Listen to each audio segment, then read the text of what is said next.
ये इस short course से हम हजारों कुरानी अल्फाज को समझते हैं। इतनी अलिफ का शुरू में आना मैं को जाहिर करता है।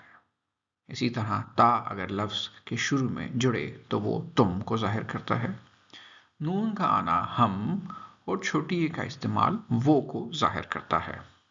हम एग्जाम्पल लेते हैं, इय्याका नअबुदु व इय्याका नस्तईन।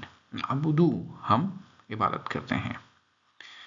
ना शुरू में जुड़ा तो बन गया हम इबादत करते हैं। अब मैं इस लफ्ज ना को अगर हटा दूं अलिफ से अहबुदु तो बना मैं इबादत करता हूं। लाइकवाइज अगर नाबुदु में ना की जगह ता को जोड़ दिया जाए तो बनेगा ताबुदु। इसका मतलब बनेगा तुम इबादत करते हो।